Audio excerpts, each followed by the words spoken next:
This is Daily Blast Live. We're talking about what you're talking about. It's because everyone's talking about this. Always live, always real, always unpredictable. I think that's taking it to another level. Yeah. Log on and join our live conversation. He said this as we were coming on TV. DBL starts right now. 3, 2. Welcome to Daily Blast Live. It's Thursday, April 4th. We're live and we're talking about what you're talking about. Right now I'm here with Eric and Brandon. I'm Jeff. Let's get to it, guys. Tonight, Jeff Bezos is still the richest man in the world, even after finalizing his divorce. Forbes calculates he's worth an estimated $136 billion. Jeff tweeted about his ex-wife Mackenzie saying, quote, "I'm grateful for her support and for her kindness in this process, and I'm very much looking forward to our new relationship as friends and co-parents." And Mackenzie tweeted as well, saying she's grateful to have finished the process. After the settlement, she is now the 4th richest woman in the world. She's giving Jeff all of her interest in the Washington Post and Blue Origin, as well as 75% of their Amazon stock. And get this, CNBC reports that leaves Mackenzie with $35.6 billion in Amazon stock. This is the most expensive divorce in history, obviously. But wait, I mean, there's a lot of money on the line, obviously, but they're both handling it like champs. Right, and consider there's been all of this public fodder and tabloid trash that's come out about the both of the, or more Jeff and the Lauren Sanchez situation. But it's funny to me because, especially as someone who has been divorced, how much ego is locked up in divorce and how much that ego costs you. If some people quantified the cost of their ego, they would be mind blown. Here you have people with unlimited resources, all the money in the world, and they took their ego out of it and made a decision to move forward with their lives. I would just question how some of you are choosing to do this, because what's more important, that you have something for your family or that you're right? It's basically what she's saying is it was the most expensive divorce, but it was the most amicable divorce that we've seen, especially sitting here sipping tea and getting the gossip on the Angelina Jolies and the Brad and all those terrible breakups that we see in Hollywood. But I think it was a great move on him just to be able to walk away clean like this, because, look, he's dealing with the Saudis allegedly trying to hack his phone. He's dealing with the lawsuit with the Inquirer. He's dealing with the lawsuit against the Washington Post with the Covington kid. So it was great for him to be able to walk away from this like it is, and for them to still remain friends the way that they are. Absolutely. Well, I would say I agree with you, but it's a great move on them, because that move does not happen without two people. Saudis didn't allegedly hack her phone. I wonder if he would be, I know what you mean. If he'd be just as happy if he was left the 2nd richest man in the world. I don't know. You know what I thought you were going to do, though, when you did the 100-something whatever billion? What? Austin Powers. He doesn't like that. It's his pet peeve. It is? Oh, I don't like billion. You heard me say billion. I don't need to say billion with a B. Yeah, he doesn't like it. I thought it was going to be like 130. All right, we got to move on. Breaking news tonight involving Jussie Smollett. Raquel Villanueva has the news at the moment. That's right, Jeff. The city of Chicago is filing a lawsuit against Jussie Smollett. This after he did not pay for the cost of the investigation. The city had demanded $130,000, and Jussie had 7 days to pay up, and that deadline has now passed, and the city is ready to sue. TMZ reports the city of Chicago can ask for 3 times the cost of the investigation, which is almost $400,000. In order to win, the city must prove it's more than likely Jussie's attack was a hoax. Now, in a surprising move, the state's attorney office had dropped all of the 16 felony charges against him, sparking the lawsuit, and Jussie still maintains his innocence. So the saga continues. I guess we'll see how that plays out. All right, guys, good news right now. NeNe Leakes from The Real Housewives of Atlanta is celebrating with her husband, Greg. That's because he just completed 6 months of chemotherapy for stage 3 colon cancer. Check out this video she just posted. 2, 3.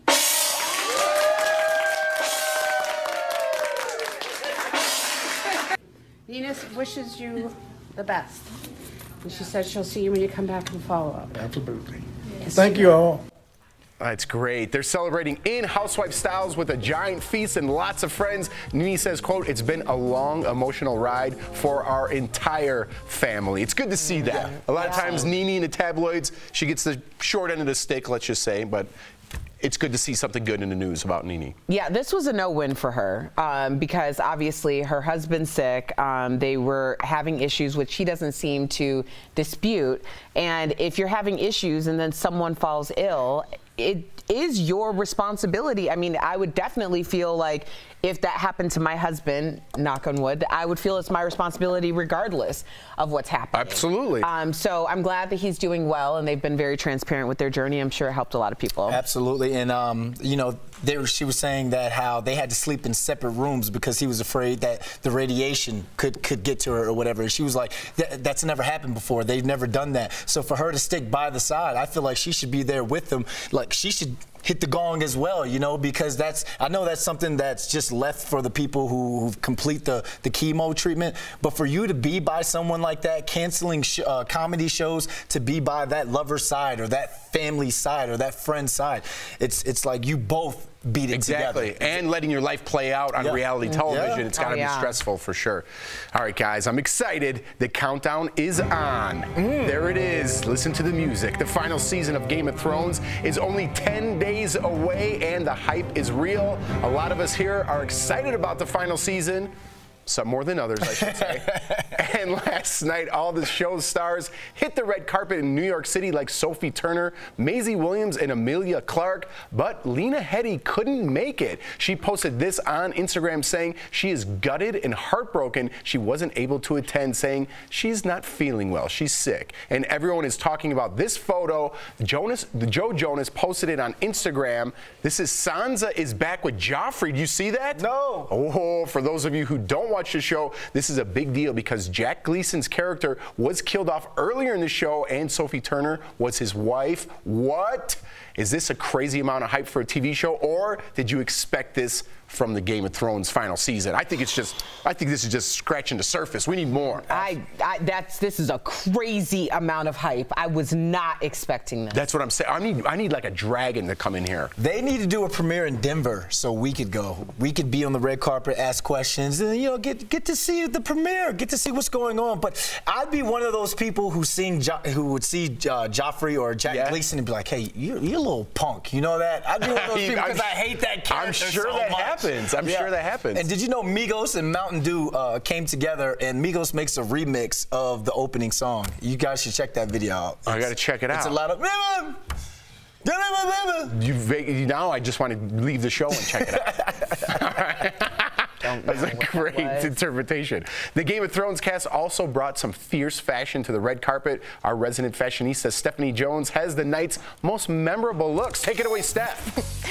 It's been more than a year since the Game of Thrones cast walked their last red carpet, so I had pretty big expectations for last night. And you know who did not disappoint? Gwendolyn Christie. Just look at this dress. Christie plays Brienne of Tarth and looked amazing in this mind-bogglingly beautiful and perfect dress from designer Iris Van Herpen. And I'm not kidding, I had a visceral reaction when I saw her outfit. The kind when you see a beautiful sunset, or you know, a sneaky bit of extra money in your bank account. Ka-ching, we love it. And speaking of looks that are on fire, Natalie Emmanuel brought the heat in this blood orange gown. Natalie plays the Dragon Queen's right-hand woman, and right now, all I know is that I want her as my right-hand stylist. She's a babe. And my next shout out is to my one and only, my main squeeze, Jon Snow. I love him. I love him so much. The smouldering eyes, those wavy locks, that I'm just dying to like run my hands through his hair. Wait, I'm supposed to be talking about his outfit. I mean, I do love that Kit Harington went for the all-black ensemble, keeping true to his Night Watch roots. And of course, we cannot forget Emilia Clarke, aka Khaleesi. Now, she might be the mother of dragons, but this look left me feeling like the Night King just stabbed me right in the heart with some Dragonstone. And if you don't know the show, then it means that my heart is frozen over.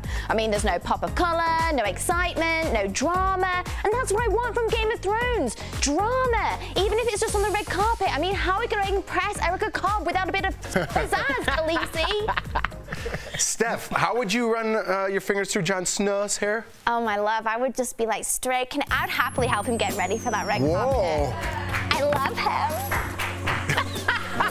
What was that music? It was like me being in love music.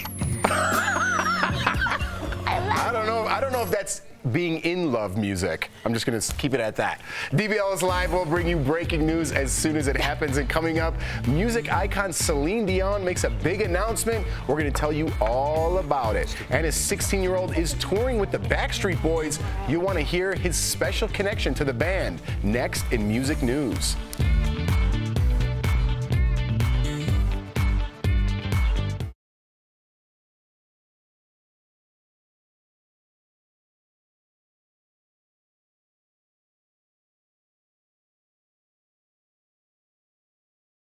And we are on.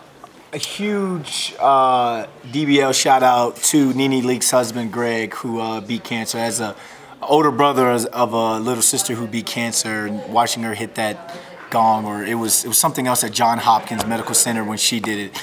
It's like one of the best feelings in the world to be able to see that. So congratulations to that family. Were you reading the comments? No. That's weird. Rhonda Johnson-Burt. What's up, Rhonda? Says huge celebration for any cancer survivor. Yeah. You just said that. It's a big thing. It was. You should have saw my stepmom's face. It was just.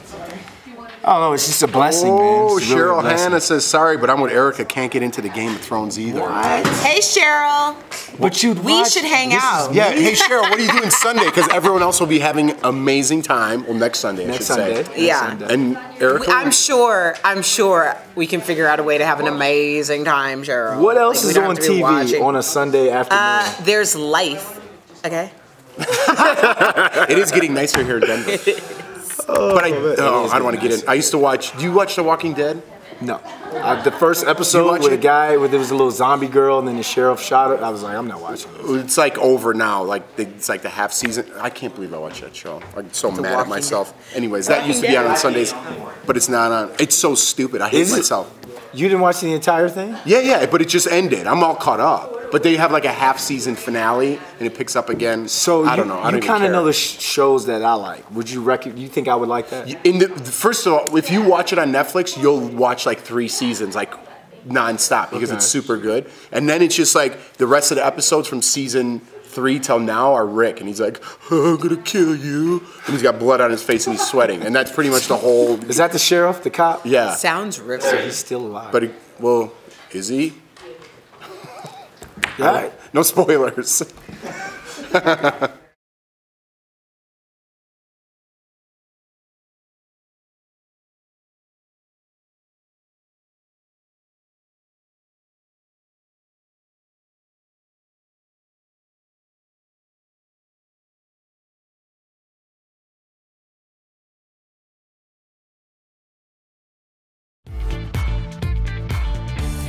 Welcome back to DBL. It's a big day for rapper Cardi B. She is the most nominated artist for the Billboard Music Awards this year with 21 nominations. Other top artist nominees include Drake, Ariana Grande, Post Malone, and Travis Scott. Top male artist nominees are Travis Scott, Drake, Post Malone, Ed Sheeran, and XXXTentacion. And the women top female artists include Ariana Grande, Cardi B, Halsey, Ella Mai, and Taylor Swift. And the Billboard Music Awards is live on NBC on May 1st. I think this is great for XXXTentacion. I messed it up. But it's the fact that he's still nominated and he's dead. He was killed in Miami. It's great for Nipsey Hussle. Nipsey Hussle is dead now, as we know, but his music, he came out with Victory Lap, which was like his breakout album. This is past 2018. Exactly, 'cause he was so up I'm hoping for a Grammy. Yep. So I'm hoping next year he gets a Billboard Music Award. Well, Billboard is more about the quantifiable side as opposed to the qualifiable side of music because it's about record sales. So it really comes down to how much money, the revenue that's actually spent, which is the reason why a lot of people are having conversations about Cardi B and the fact that she has been very under the radar since the video resurfaced of her saying that she drugged and robbed men in order to survive. This is going to be interesting because this would be the first big award show, big event that we could possibly see her at. Right. I don't see her going, and I think that she's done a really great job of staying under the radar because if she surfaces, especially in this way, to be celebrated, there's going to be a lot of questions. And Honestly, I thought the questions would be a lot bigger than what they are. I never thought I would get into a conversation with people who don't understand that you cannot drug people. Right. But apparently that's something that people need to know. So I'm not against Cardi B or her past, just her felonious activities, because as someone who's been drugged, I can't condone anyone being drugged for any reason, period. So just let that marinate. Point taken. I got you. Good point, by the way. All right, guys. Celine Dion's long-running residency in Las Vegas is coming to an end now. But don't worry, she's hitting the road and going on tour. Watch how she made the announcement.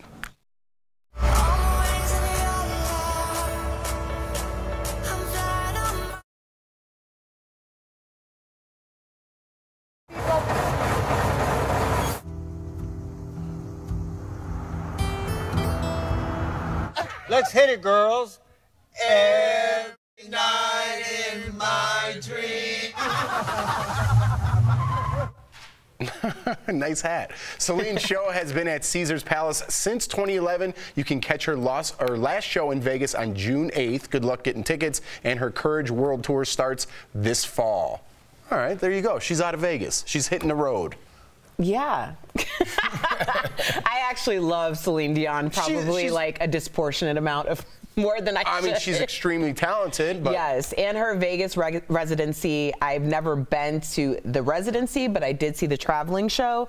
It was actually financed by a local family here in Colorado. Really? So she did like so much more at the Pepsi Center, and it was amazing. Even my guy friends who were like, no, really thought it was awesome. Maybe we'll have to check her out if she rolls through Colorado with that bus and that nice hat. I hope she does. All right, guys, let's get this last one in. The Backstreet Boys are also saying goodbye to their Vegas residency. Oh, no. They're performing their last show at Planet Hollywood later this month. Their world tour begins in May, and Brian Littrell's son, Bailey, is joining them in North America. He's a 16-year-old country singer. Let's hear a little bit of his music.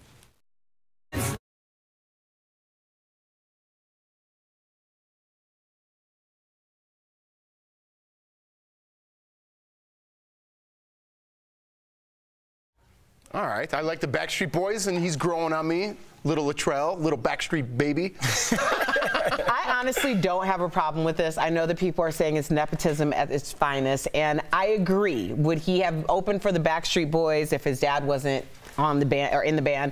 Probably not. But as parents, you know, you would do anything for your child. Like the sacrifices that my parents made in order for me to be able to do certain things. I can't take ownership over that. You have to produce and actually perform once you get to that point. Seems like he's doing it. I don't have a problem with it. Absolutely, because it's like the son, you're going to grow up emulating the father. Like, it's like me. My father was a football coach. I've been on NFL and college football sidelines since I was wee high running around, you know. So good for him to follow into the footsteps of his father, go on tour, and this is probably what he wants to do with life. So I don't see anything wrong with and then when you're 40 and you bring your son to go see them, you're not embarrassed that you're going to see them, and you just blame it on your son. All right, guys, we'll be right back. Do you? Hey everyone, it's Leo here with the DBL Stream team to talk about the shows we're watching and shows coming up that we're excited to watch. And you can always join in on the binge because these shows are streaming across platforms like Netflix, HBO, Amazon Prime, and Hulu. Now this first one, super excited about this. It's called The Act. It's a Hulu original, and it's an anthology crime series, so every season is going to follow a different story. But the first one is the 2015 case of Dee Dee Blanchard and her daughter Gypsy, and Gypsy starts to finally, slowly figure out that she doesn't have the disorders that her mom has been telling her for her entire life. And this is based on a true case, but this is such a good series, everybody. I mean, you've got the great ambience of unfolding this mystery. Is Gypsy actually have all these disorders like her mother told her about, or is she actually able to walk? Is she actually able to drink sugar? She tells her she's allergic to sugar, and she's actually not. So she's slowly starts to unfold these, but this is some powerful acting. You've got great acting out of Joey King, who plays Gypsy, an almost exact clone for clone of the real Gypsy. Wonderful series. Check it out. It's streaming on Hulu right now, and there's actually going to be a new episode today. And this next one, everybody knows this next one. Game of Thrones. It's streaming on HBO, and I just got done with the 5th season, and let me tell you guys, I've been watching this show back since it came out, and this is about the 5th or 6th time I've gone through, and it feels good to get done with season 5 and into season 6, but season 8 is coming up very soon on April 14th, so check that one out as well. And then some shows we're looking forward to that are actually coming out this week. Chilling Adventures of Sabrina Season 2, which is a much darker take on the Sabrina teenage witch that we all know and usually love. And then A Quiet Place is also coming to Hulu, which is John Krasinski's first directed movie. It is a super, super scary movie that barely has any sound in it, guys. Season 3 of the hit show Hustle and Soul premieres tonight, and earlier I had a chance to sit down with chef extraordinaire Lawrence Page, and he talked about what it's like running restaurants all while being on reality TV. And that's in today's Chatting with the Stars. Welcome to the Pink Teacup, where the chicken is hot and the staff is even hotter. Fly that chicken in, baby. We didn't come here to play. We came here to slay. Okay, Beyonce. Chef Lawrence Page, thank you so much for joining DBL. Now, season 3 of your hit WE TV show, Hustle and Soul, is serving up even more delicious drama. What can fans expect to see go down on the season premiere? They can see I graduated to the next level. They'll understand that I understand what it's like to be a restaurateur / superstar chef. They'll know that, okay, Lawrence got a handle on things, but his now wife, Anna, seems to have a handle of her own. You know, there's a lot of disagreements and there's a lot of agreements, so we go back and forth over things that's, we're all trying to get to the same point, and that's the point of winning. All right, so you mentioned that you want to be the next nationally known chef like Emeril Lagasse and Wolfgang Puck. How do you think your reality show will impact your chances of achieving this goal? Because the world is different right now, Emeril Lagasse and Wolfgang, they came at a different time. Now people want to really meet their chef. They want to know that they can be touched.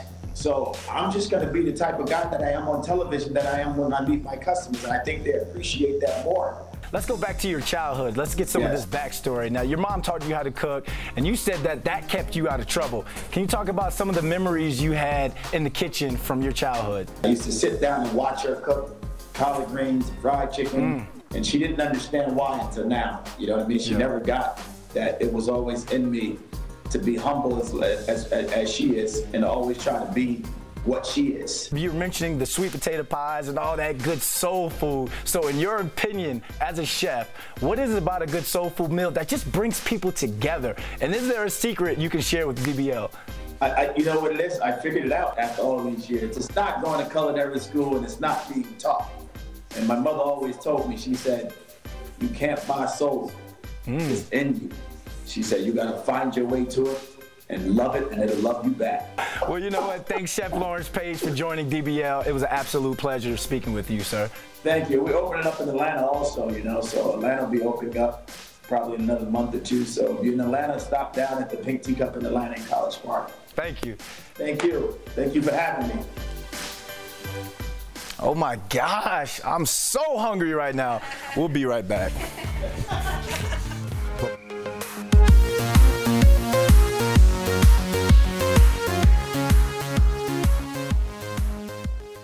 Welcome to Double Jump. Today we're reviewing Shazam. I'm Abby, and I'm Alex. And we are going to be telling you our thoughts, which are very different. So why don't you take it away? So for me, this movie was not a home run. It wasn't really a run at all. It was something I sat through. Wow. I know, it's pretty rough. It is a nice change of pace from what we're used to seeing in terms of tone and quality. For me, what made it not a home run was that the story wasn't great. They tried to build some backstory for some of the characters, and I feel like they just didn't develop it enough for me.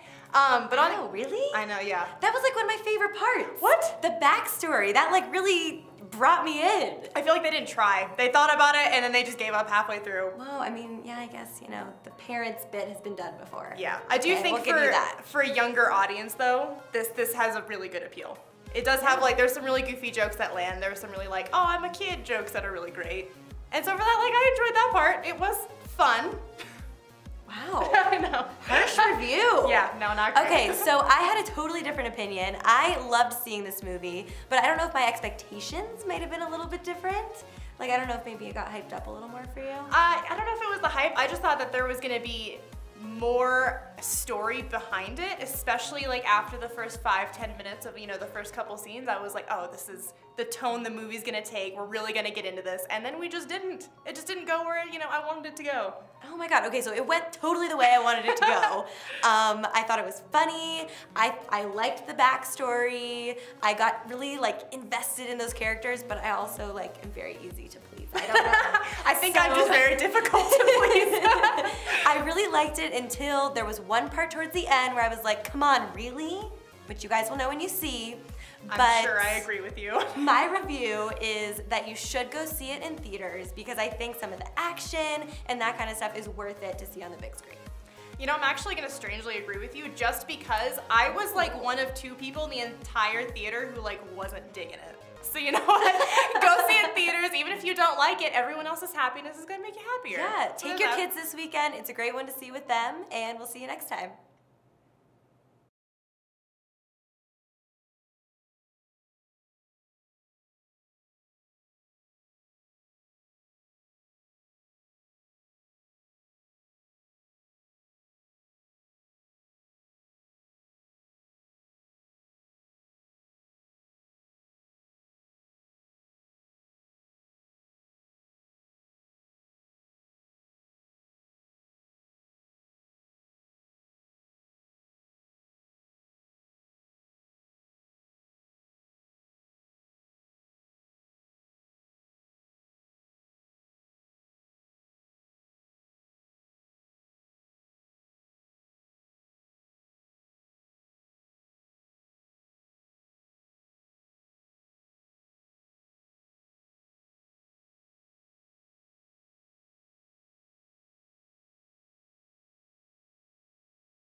Welcome back to DBL. You got to see this video of a crazy Ben Stiller fan. Let's check it out.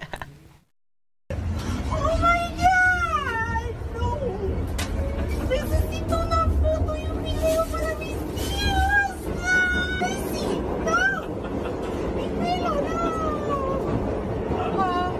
no!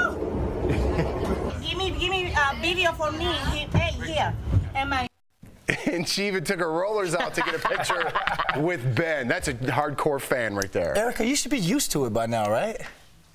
We should be used to it. I mean, after you're on a cover of a magazine, people will be taking their rollers out, you know, the clip-on nails to take hugs, all of that. It's been overwhelming. So you guys can't ride the train anymore. No more public transportation. Not. And we're on a bus here in Denver as well. Come on, y'all. Ironically, it's the same bus I used to take to the unemployment office. So, you know, keep your head up, people. I wish I ate something. We're out of time, though. We'll be back same time, same place tomorrow. Happy Friday, Junior.